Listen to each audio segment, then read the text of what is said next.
Tzeentch has always been, in my opinion, one of the toughest monogod matchups for Bretonnia, mostly because they specialize in halberds and magic damage, which up until recently would mean that Blessing of the Lady was essentially completely ineffective. Here, of course, now with changes to Blessing of the Lady, it's available to a lot more units, and it gives ward save rather than physical resistance. So the magic damage of Tzeentch no longer impacts that. That said, they're still the kind of halberd specialist monogod faction, which is a problem for sure for Bretonnia. And Soul Grinders of Tzeentch is also definitely the best Soul Grinder. Its ranged attack is incredibly strong, and you can see it's already doing a good job of sniping that damsel. Of course, you got Kairos as well here. You've got some blues, spears up front with halberds behind. The Regiment of Renown Aspiring Claw are going to be quite dangerous and hard to deal with. Alberic leading the way for Bretonnia. He's got a couple of regular Pegasus Knights up in the sky. No Blessing of the Lady on them, neither on these Knights Errant or Knights of the Realm. But looks like over here, Defenders of the Fleur-de-Lis. Yeah, none of these Knight units picking up Blessing of the Lady, but plenty of archers to be had, spearmen, spearmen-at-arms, swordsmen-at-arms, all with shields. Give them a bit of extra melee defense and a little bit of extra time to die so that these Bretonnian power units can get their work done. The blues are going to make their power felt immediately as they pull up and start throwing their gouts of blue fire into the Bretonnian archers. So far, not doing an insane amount of damage, certainly considering how cheap these units are. Excuse me. It's really not too much of a problem for Bretonnia. I mean, it's not ideal, but it's not the biggest issue in the world to be getting a cheap unit like that, absorbing a lot of the damage and ammunition of the blues. Here we see the Knights Errant come in for a quick charge. Before halberds can get there, they're going to try to pull away, of course. Big old Kairos is quite at risk in the air with all these Pegasus Knights and Alberic himself, so they're going to have to, he's going to have to be very careful. Wisely just hard lands on the ground, should just stand on top of these Severed Claw and keep them by his side at all times.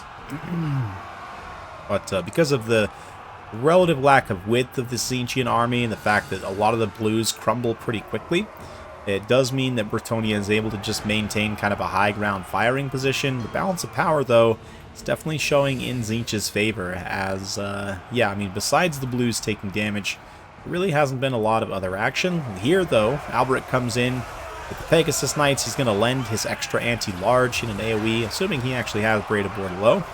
I assume he would, yep. So that extra plus 12 bonus versus large for all units nearby means the Soul Grinder just gets ripped to shreds. A quick regrowth from Kairos and the halberds moving in. Are these actually chosen halberds? Okay. Chosen halberds moving in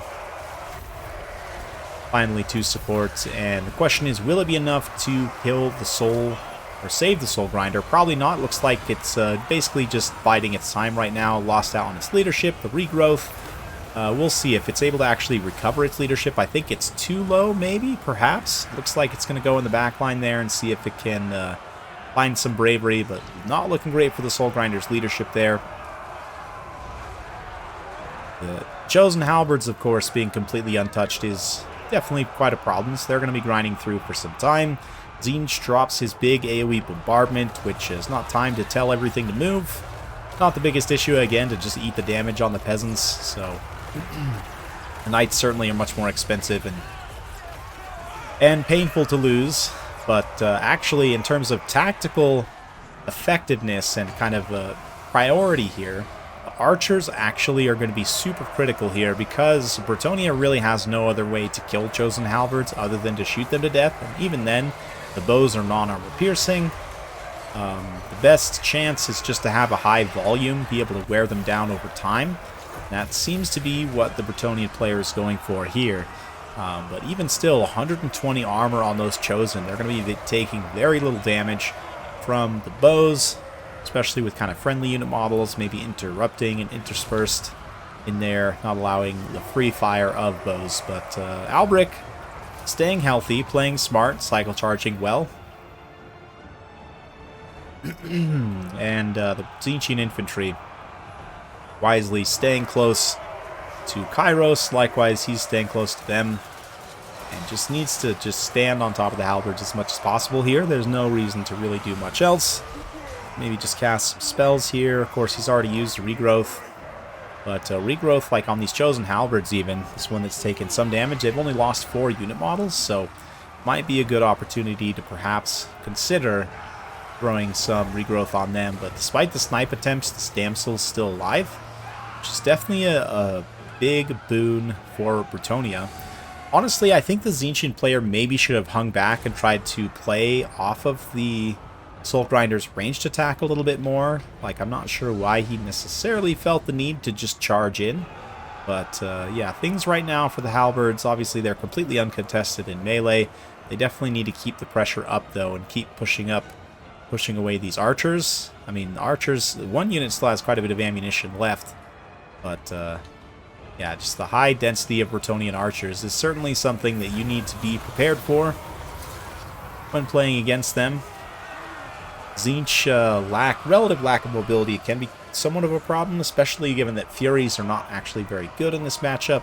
They tend to get just destroyed by cavalry on the ground, and they also have threats to deal with in the air here. Screamers are fairly expensive and squishy also, but their anti-large bonus makes them fairly effective in this matchup. I don't know, maybe you take some Screamers here, mix them in somehow. But right now, the Chosen are just trying their best to keep grinding, stay in supporting position. Arrows of Bretonnia are slowly, and I mean slowly, starting to wear them down. The Severed Claw especially are just like, you know, no problems right now with HP. But let's fast forward this a little bit, as this does go on for some time. As mentioned, that super high armor of these Tzeentch halberds makes them very, very tough to kill. But you could actually try and focus Kairos here as well, and that'd actually probably be slightly more effective to try and get rid of him first. But of course, if you do try and shoot Kairos, you might end up wasting quite a bit of ammunition if he decides to try and run around. But fortunately does not catch Alberic with that Gaze of Fate on the ground. Alberic's able to get back up in the air, so the halberds can't really work him down. That said, though, look at how much ammo the archers have chewed through. And the Aspiring Claw especially are still doing just fine. The other two Chosen, obviously, are completely done for, but it goes to show how much archers you need, how much ammo you need to actually defeat these units. There's just, what, 2 Chosen and the 1 Aspired Claw, plus Kairos. It's a lot to have to deal with, but Pugilish has been doing a fairly good job of it here so far, so let's see Alberic land once more, trident in hand, on the desert sands, vanquishing the foul two-headed chicken. Looks like Kairos going to pop a little regrowth on himself. Again, interesting to save the regrowth for such a situation. I would have definitely used it on the Chosen earlier just to sustain them for longer. And had the Chosen actually gotten the healing, I'm not 100% positive the Bretonnians would have had enough ammunition to kill all of them. Even as it stands right now, the Aspiring Claw, who have, what, even more armor? No, still 120, okay. But still, very high HP per model, and because there's less unit models of them, relative inaccuracy of the peasant archers does mean that a lot more shots end up missing, so they just take less damage overall. But Alberic moving in here. No Gaze of Fate on him this time. Extra anti-large bonus for all the Pegasus as they try and finish off Kairos. And of course, Severed Claw are but mortals, even though they look like something more. So they will run away, of course, once Kairos goes down. I would imagine they just succumb to army losses, so yeah, it's an interesting one. I still think maybe Tzeentch, if they use their magic slightly different there, it might actually end up winning just due to the grind fight. Likewise, the Soul Grinder is pretty good, and I understand why you'd want to bring it to try and snipe. Mutilith would have been even more vulnerable to archers here, so I don't know that that would have been a better choice necessarily, but I just think a slight bit more mobility here would have been pretty beneficial. But let me know your guys' thoughts in the comments down below. Maybe I'm going to eat my words here. I mean, Kairos is certainly not going quietly into that good night. All the Bretonnian melee units, other than Alberic and his 2 Pegasi, pretty much are routed. So it's literally just down to the archers, and several of them are already running out of ammunition. So let's see. It looks like one's focused on Kairos. Kairos pops up into the air, very riskily so. He's going to immediately realize his mistake and hard land once again near his halberds. That just allows Alberic to come terrify away these chosen halberds. And will this be the final engagement? It's like Kairos certainly wants to try and force it with the Severed Claw at his side. Comes in to fight the Pegasus Knights, but they're just going to pull away. Leave the archers to actually move into melee combat here. You know things are getting desperate when you're sending your peasant archers into melee. But still some ammunition, 51 models there, 71 models there, 37 there. So still a decent amount of ammunition and models left. And Kairos, though, being the squirrely chicken that he is, not wanting to take much damage here. Oof, yep. Getting bullied a little bit, but finally Alberic manages to make a few good hits on him. And just like that, army losses procs, Severed Claw get terrified, and that's it. That's all she wrote. So, Boojilicious able to pull out the win there, and a very fun one for sure, up against Anti-Kaiju, both friends of the channel, absolutely. And yeah, just nice wide Bretonnian build, and the archers really were the key here. So many archers.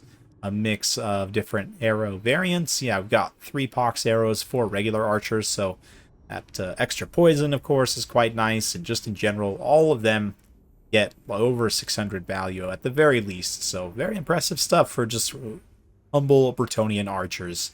Yeah, and then supported by the knights with just a relatively thin front line.